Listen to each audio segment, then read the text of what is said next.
احنا على الصفحة، وكنت حابب نتكلم شوية في موضوع فيه جدال الفترة ديت، وهو صيد اليرقات وصيد السمسم. طبعا انا هستنى بس الناس تحضر عشان يبقى الكلام للجميع. في العموم احنا قاعدين حاليا بنصطاد يعني.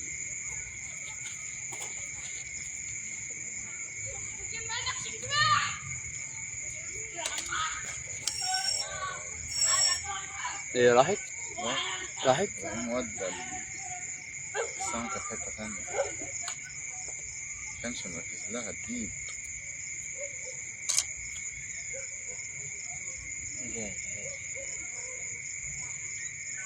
طبعا الفترة ديت زي ما انتوا عارفين الطعم الطبن ب200 جنيه، ومفيش بدايل، تعتبر مفيش بدايل ليه لصيادين الليل. يعني انا واحد من الناس مثلا شغال طول النهار وبحب اطلع ساعتين بالليل، فقدامي لا غلة لا عجينة لا علق. طب والعلق ب200 جنيه، فالناس طبعا بدأنا ندور على بدايل للطعم. فالبديل اللي قدامك لا سمسم لا يرقات. طبعا ناس كتير صيادين الغلة يجي يقول لك لا يا عم، ده صيادين السمسم دول بيبوظوا الادوار ومش بيبوظوا الادوار بسبب السمسم اللي بيرموه، مع ان الحقيقة مش كده. يعني دلوقتي انا مثلا عامل دور غلة او دور ايا يكن، دور قاعد بصطاد عليه. الدور دوت ما هو الا مكان السمك بيتجمع فيه. انا برميله طاع او برميله غلة او برميله علفة عشان هو يتجمع. ان انا اصطاده بقى، فانا هصطاده باي طاقة.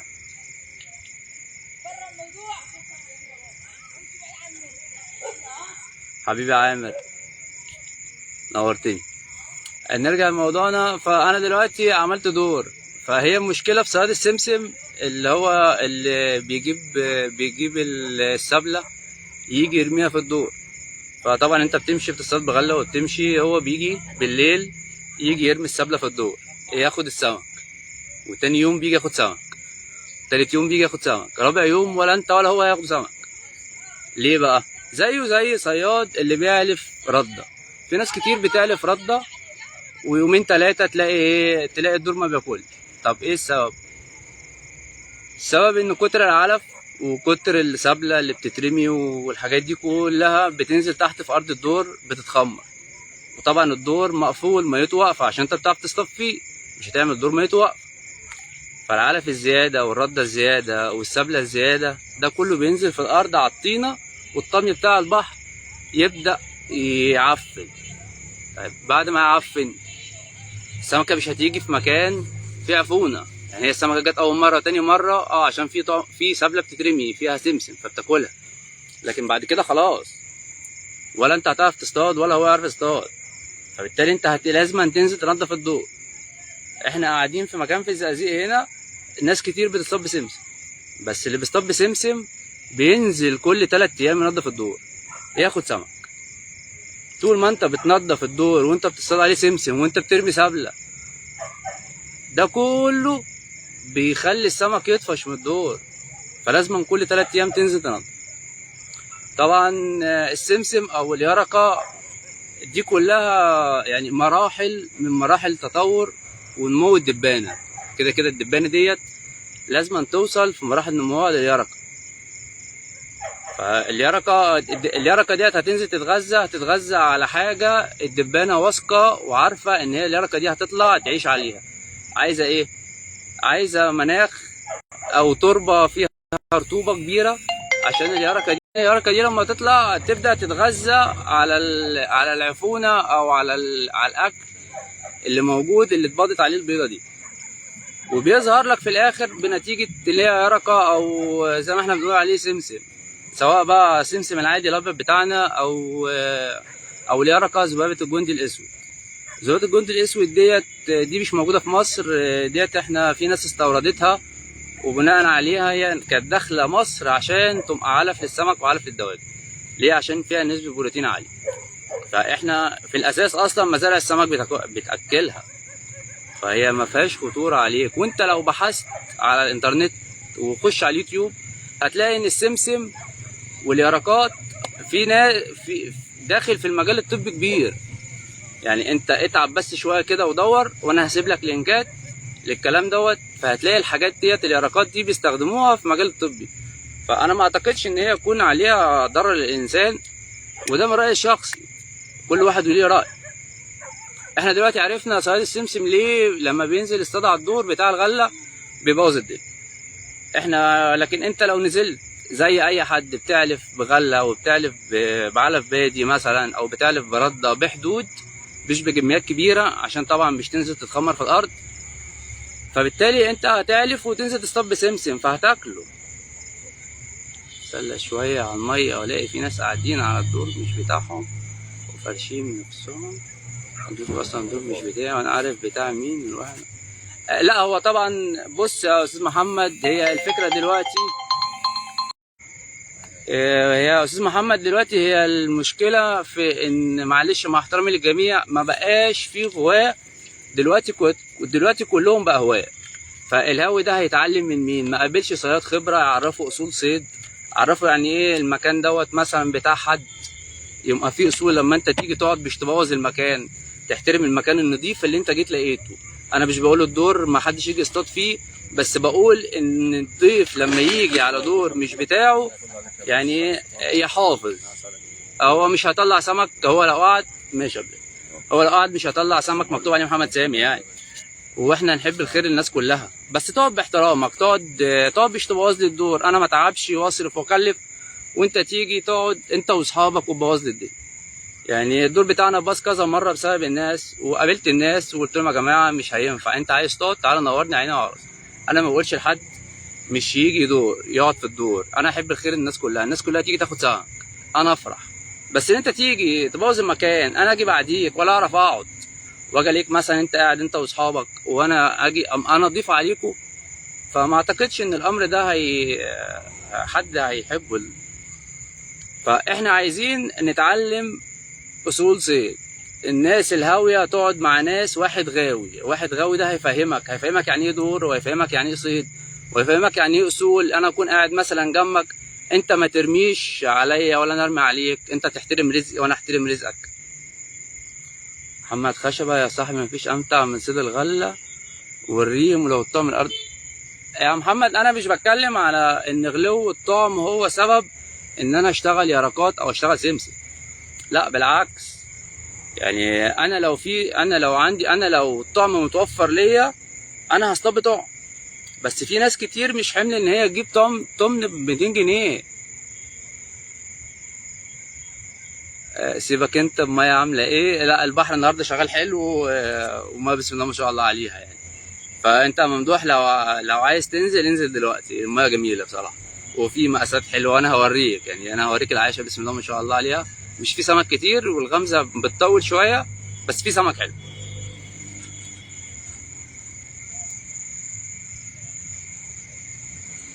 مساء الفل يا عامر عبد الرحمن، نورتني في البث طبعا. اهلا بيك يا ابو بودي. انا قاعد في الزقازيق على بحر مونس.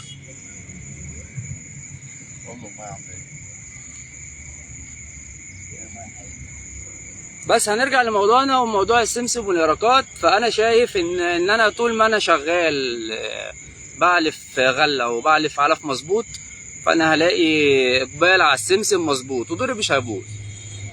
يعني الناس اللي حابه تجرب السمسم ومش عايزه تعلف بسبله، وانا ما انصحكش تعلف بسبله ما دام انت مش هتنزل الميه.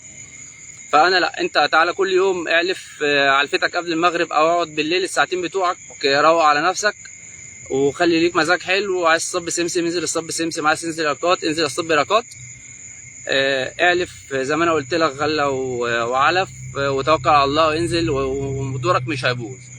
ولو صدفت ان انت في يوم قاعد على الميه وخدت سمك وبعد كده جه حد علف بسبله او سمسم، فانت عرفت دلوقتي المشكله في ايه. دورك وقف، هتضطر تنزل تنظف غصب عنك وغصب عن اي حد. احنا هنا عندنا مثلا في الزقازيق في المكان اللي انا بصطاد فيه في 10 15 واحد بيصطادوا بسمسم ونصهم مش عامل دور. طيب الناس دي بتيجي تقعد عندي، مش هقول لك لا انا بمشي مش هدني حاطط كاميرات على الدور، لا انا بمشي. هو هيجي هيروح جرامي سبت وهينزل يصطاد وانا عارفهم بالاسم، فاهمني؟ بس انا مضطر ان انا انزل كل 3 4 ايام الميه انضف عشان اعرف اخد سمك. لكن انت هتدنك قاعد فوق على الدور وترجع تشكي همك وتقول لك لا ده الميه مش شغاله، لا الميه بايظه، صيادين السمسم وصيادين اليرقات، لا انت هتدنك بقى زي ما بقول لك كده، لا تبكي على لبن المسكوب. انت لازم تنزل تنظف، ده دورك، والدور محتاج منك تنظيف زيه زي اي حاجه في الدنيا، اهتمام وتنظيف. الفتره ديت الغله مع الاسف عندنا في البحر ما كانتش بتاكل كل 10 ايام وتديك سمكه. انا عندي الميه هنا طالعه نازله للناس اللي بتسال الميه عندك عامله ايه. الصبح عاليه بالليل نازله، فده طبعا مش هخلي غله تاكل. محصول الرز طبعا لسه بيتسقي فلسه ما اتفطمش. فنتمنى خير للجميع ان منسوب الميه لما يثبت باذن الله كله هيتراضى وهياخد سمك. دول كلمتين كنت حابب اطلع اقولهم ونفهم الناس يعني ايه صيد يرقات ويعني ايه صيد سمسم. انا زي ما قلت تاني وهرجع اقول تاني، انا ما بزعلش ان حد يجي يقعد في الدور يصطاد، بس انا ازعل لما انت تيجي مكاني اللي انا تعبان فيه وشقيان فيه وبعلف كل يوم وتيجي تبهدله. عايز تصطاد الصيد فيه اصول. اسمع من الصياد القديم، مش عايزك تبقى هاوي، في فرق كبير من ان انت تكون هاوي، وفي فرق اكبر لما انت تكون غاوي. الغاوي ده عارف مواعيد السمك، عارف يعني ايه اصول، عارف يعني ايه لما اقعد على الميه احترم الصياد الاكبر مني سنا، الاكثر مني خبره. الناس دي لازم تقعد تتعلم منها، مش تفتح صدرك وتقول انا راجل بصطاد. لا، انت راجل بتصطاد وما عندكش خبره، استفدت ايه؟ طول حياتك مش هتستفيد. لكن انا عايز اقول لك تابع، مش عايز اقول لك تابعني ولا تابع فلان ولا علان بدون ذكر اسماء. خد من كل واحد معلومه، هتدنك طول حياتك في الصيد تتعلم. مش شرط ان انا النهارده طلعت على الميه ما خدتش السمك يبقى انا ما اتعلمتش، لا، انت خدت سمك. الميه لما بتشتغل، انا مش هقول لك الدور بتاعي هو اللي بياخد سمك وانا البريمو في على الميه، لا بالعكس. الميه كلها لما بتاكل، كل اي حد على الميه بيتراضى، كل الناس بتاخد سمك. الميه ما بتاكلش، خلاص الميه مش هتاكل الكل. فانت اسعى واجتهد زي ما قلت لك، دورك يبقى نضيف على طول. حد جه رمى سبله بدون وعي، انت مش هتحكم على الناس كلها. عايز تصطاد سمسم، عايز تعمل سمسم في البيت، هتجيب شويه رده وشويه علف.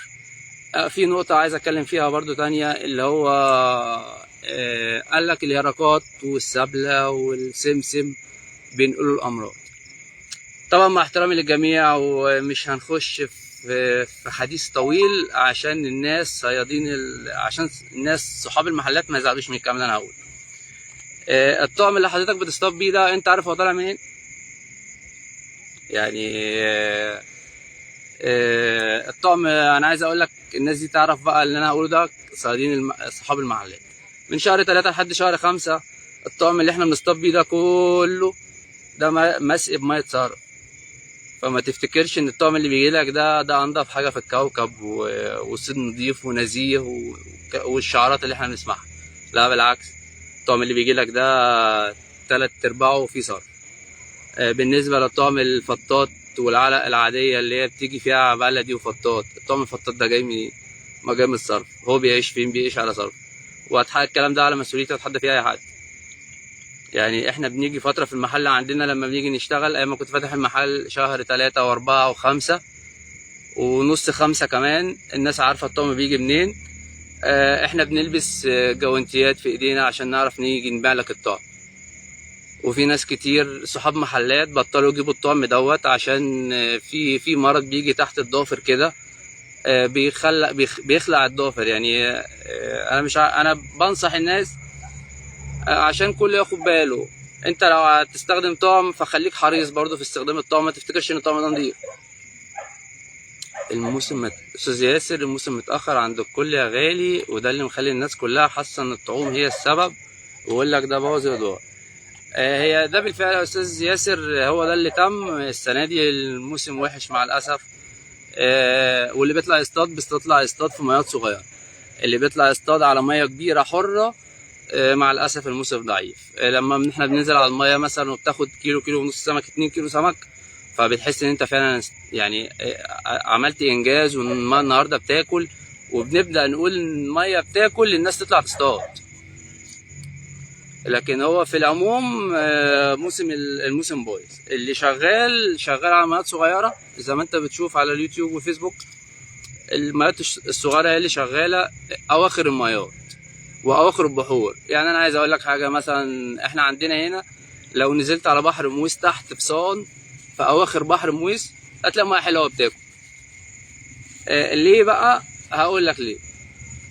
بحر ابو الاخضر، بحر ابو الاخضر هتلاقي سعود في اواخر البحر وانت نازل من بعد الحسينيه، والحسينيه بتاكل ليه؟ حد سأل نفسه ليه اواخر البحور بتاكل وبتشتغل احسن في الموسم؟ وبالنسبه لها اول ما الجو يحرر ما بتاكل، وبتاكل اي حاجه. نزلت لها بريمه، نزلت لها بغله، نزلت لها بعلق، بسمسم، بيرقتها تاكل. مع الاسف يعني الواحد مش عايز يخش في السياسه، بس هو الموضوع كله ان الناس دي معظم الارياف والقرى ما فيهاش مجاري ولا صرف صحي. يعني بحر ابو الاخضر ده مثلا، مش عايز اقول من اول الشبانات، لا خلينا تحت من اول العلقمه، من اول العلقمه لحد الحسينيه. الناس دي مع الاسف من ساعه ما انا وعيت والناس دي ما عندهاش صرف. انا من فاقوس ومن شايف فاقوس، وبقوا في البلد عندنا ما فيش صرف. في مؤاخذه طرنش وعربيه كسح بتيجي تكسحه وتيجي ترميه، هترمي فين؟ هتيجي ترميه في الميه. هيمشي مع فين؟ هيمشي مع الميه. ده كله بينزل فين؟ بينزل تحت في اواخر المياه. طبعا الصرف بيملح التربه، فالسمكه عايزه تاكل فبتاكل. شادر عزام، شادر عزام ده كله يعني بياخد ميته منين؟ بياخد ميته من حدوث والسلام. طب تعالى ندور على حدوث والسلام، مع الاسف هتلاقي نسبه خلط فيها كبيره. وعود نفسك، اي ميه بتاكل طعم الصبح شك فيها. اي ميه هتحط فيها علق وهتنزل فيها الصبح وهتطلع سمكه كبيره، اعرف ان الميه دي خلطه بنسبه 80%. بص يا كبير، اليرقات والطعم مش احسن حاجه، اهم حاجه اليرقات والطعم، المصدر والبيئه اللي بيتعايشوا فيها. استاذ محمد احمد، طبعا استاذ محمد، ما هو دي النقطه اللي انا اتكلمت فيها من شويه، ان انت ما تثقش في طعم او في يرقه او في سمسم. يعني هو طبعا الحارس الله، واحنا بنخلي بالنا. يعني الصياد مننا بيطلع على الميه بيكون واكل وشارب وعامل كل حاجه بحيث ان هو ايه ما ياكلش على الميه وايده وسخه لا قدر الله يتنقل ليه ميكروب. انا عامل طعم عندي في البيت على ورق الشجر، بس ما فيش بقى سبله. طبعا طبعا طبعا طبعا. انت راجل دلوقتي مكتفي ان انت عامل مزرعه طعم في الجنينه. في غيرك مش عنده مزرعه، في غيرك مضطر ان هو ينزل يشتري طعم. فانا هنزل اشتري طعم ب 200 جنيه. انا واحد من الناس منزل مثلا في الاسبوع 3 4 5 مرات، هحرق لي نص طعم. يعني انا عايز لي 800 جنيه في الاسبوع، يعني ليه؟ وبعدين احنا لسه في 8 والموسم وحش والطمن ب 200 جنيه. تخيل لما البياض يشتغل في 9 ولا نص 9 وانت محتاج طعم بلدي، هيوصل كام؟ 300 جنيه. طب عشان ايه بقى؟ يعني ليه الاستغلال؟ والمشكله كلها ان الصياد فاكر ان صاحب المحل هو المستفيد من الموضوع، ما يعرفش ان التاجر الكبير بتاع الطعم هو اللي مسؤول عن ارتفاع الاسعار. ليه هو المسؤول عن ارتفاع الاسعار؟ حكايه الطعم، ومش عايز حد يزعل مني، انا مش بحارب حد. موضوع الطعم ان في ناس اكل عيشها بتطلع الصبح، سواء بقى راجل او ست او طفل، بيطلعوا كلهم في البلد كلها بتطلع شغاله في الطعم. الصيف يجي الناس تشتغل في الطعم، فالناس اللي بيطلع يشتغل دوت هيجيب له ايه؟ يعني هو واهل بيته مثلا هيجيب له نص كيلو. طيب النص كيلو دوت فرضا احنا هنفرض ان الكيلو ب 500 جنيه عشان يجي يتباع لحضرتك مثلا ب 700 جنيه. طيب الناس ديت لما تيجي تشتغل من الفجر لحد الساعه 2 هتلاقي 250 جنيه. 250 جنيه دلوقتي تعمل ايه؟ ده للناس اللي بتفحر تجيب الطعم. طيب الطعم ده دلوقتي وصل للتاجر، انا كصاحب محل بروح اشتري من التاجر. طيب انا اشتريت من التاجر، اشتريت الكيلو مثلا ب 700 جنيه. عشان الطعم يجي لك شحن من مكانه لحد المحل، اعرف ان ان الكيلو ده خس 8 كيلو. انا مش بقول كده بدافع عن صاحب المحل، بس انا بقى عايز اشرح لك الوضع عشان تبقى انت عارف برضو، عشان مش نرجع نهاجم صحاب المحلات ونقول ده الناس دي بتبيع التمن ب 200 جنيه. انا عايز اقول لك صاحب المحل لو لما حق الطعم اللي هو دفعه بيبوس ايده ويقول لك انا اترضيت والحمد لله مش عايز زياده. ليه؟ الطعم لما بيجي له كيلو بيجي له لحد المحل بيخس 8 كيلو. انا بكلمك عن واقع تجربه، كنت انا بنزل اروح اجيب الطعم من ارضه من مكانه. فالطمن ده دي كده اول خساره ليه. طيب الطعم ده الكيلو ده بيات خس كمان طن، يعني الكيلو بدل ما هو 8 تتمان بقى 6 تتمان. انا بقى كصاحب محل هلم حق الطعم ده ازاي؟ مش هلم حق الطعم. طيب انا مش هجيب طعم وهشتغل يرقات، طب ما في زبون عايز طعم، طب انا زعلت زبوني ليه؟ فهو الموضوع اصلا موضوع تحس ان في لخبطه وفي احتكار من التاجر الكبير. استاذ محمد احمد بيقول لك برضو الصياد هو اللي عمل قيمه وسعر للطعم، لو الناس عملت مقاطعه للطعم سعره هينزل اكيد. ولو بصيت برضو اليرقات دي كانت بكام اول لما ظهرت؟ 50 جنيه الكيلو، دلوقتي الكيلو بقى ب 250 جنيه وبرضو هيوصل لسعر الطعم. لا انا مش معاك ان اليرقه دي هتوصل لسعر الطعم، عشان اليرقه ديت هي اخرها صيد شبار. ولو غلطت معاك قرموط او بني فده اساس، يعني ده مش اساس في صيدها. لكن الصياد هو اللي عمل قيمه للطعم، فعلا هو اللي عمل قيمه للطعم. واحنا كلنا قعدنا نقول نعمل مقاطعه نعمل مقاطعه نعمل مقاطعه. انا تقريبا من اول السوشيال ميديا ما ظهرت واحنا بنقول نعمل مقاطعه، بس احنا بقى من الصفحه عندنا بنقول احنا مش هنعمل مقاطعه. انا واحد اصطاد بياض، انا هصطاد بياض هجيب طعم، ولو اتنزلت على الطعم البلدي هجيب طعم بحر. بس هي الفكره الصياد الهاوي الجديد عايز يشتغل، هيشتغل بايه؟ ما يعرفش حاجه الا البلدي، الطعم البلدي او الاحمر او الطعم اللي بيتباع في المحل. هو ده اللي عامل المشكله بقى، هو ده اللي احنا بنخاطب. بيقول يا جماعه ما تصطادش بطعم واصطاد بيرقات. اليرقات كويسه بالليل، مش هتجيب سمك زي الطعم، في مياه بتاكل فيها كويس. انا في البيانات الحره هتبقى ضعيفه، هتبقى ضعيفه، بس انا هتسلى واخد مزاجي ومش هشتري طعم. فبالتالي المحل بدل ما يجيب له مثلا 10 كيلو، لا هيقول لك الناس مقبله على يرقات فانا هجيب يرقات، فانا هجيب 6 كيلو طعم. فبدا يضغط على التاجر الكبير اللي بيلم الطعم. هيوديه فين؟ هي النقطه في كده. لكن احنا لو قلنا نقاطع من هنا لحد بكره الصبح مفيش حد هيقاطع. وانا بقول لك اصل انا كنت فاتح محل وعارف. فاحنا بنرشد الناس ان هي تحاول تلغي الطعم وتشوف بديل لي. استاذ هشام مساء الورد عليك، مساء الورد عليك استاذ هشام. مفيش احسن من العجين والغله والنسيله والريم. تحافظ على صحتك وصحه اهلك، ربنا يحفظك ويحفظ الجميع. بس احنا بنتكلم في نقطه ان انا دلوقتي انا واحد بصطاد بالليل، يعني انا واحد ظروف شغلي بنزل اصطاد بالليل. هنزل اصطاد بالليل بعجينه ما بتاكلش عجينه وغله، اذا كانت الغله ما تاكلش الصبح، ونسيله وريمه ده شغل الصبح. محمد خشبه بيقول لو هينزل يجيب دود من الارض لازم يستاذن صاحبه. لا لا لا لا، هو في بعض الاماكن الناس اللي بنشتري منهم طعم على مستوى المحافظات، في محافظات معينه في وسط الجمهوريه. المحافظات دي عباره عن مزارع كبيره، مزارع موالح، وهم الناس صحاب المزارع عارفين ان الناس دي بتنزل تجيب طعم، فمحدش هيستأذن. هي درجة على الجميع، فاهم قصدي؟ دي ناس اكل عيش الطعم.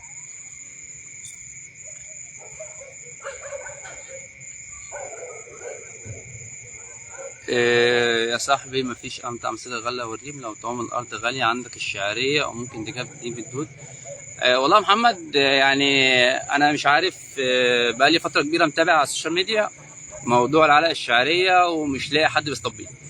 فبالتالي انا اول الموسم طبعا الشباره كانت لسه طالعه من بخ وكانت بتاكل تخاطيف كده، فبدات اصطاد بالشعريه. وبدانا يعني الحمد لله احنا من اوائل الناس اللي عرفت الناس يعني ايه شعريه ويعني ايه تتجاب منين، ورفعنا كذا فيديو ليها والناس كانت بتسال، كنت ببعت لهم اللينكات. وطبعا في حلقات على اليوتيوب وعلى الصفحه عندي لصيد الشعريه. فصيد الشعريه ده صيد امتع من الطعم بالليل. السمكه مقبله عليه احسن من العلق البلدي والعلق الاحمر. علق صحتها كويسه، ما بتموتش بسهوله، هي اصلا عايشه في الميه. هي مشكلتها بس ان هي ايه يعني ضعيفه، عايزه سناره صغيره، سناره حاميه زي ما شرحنا في الفيديوهات، وبتتجمل على شط البحر.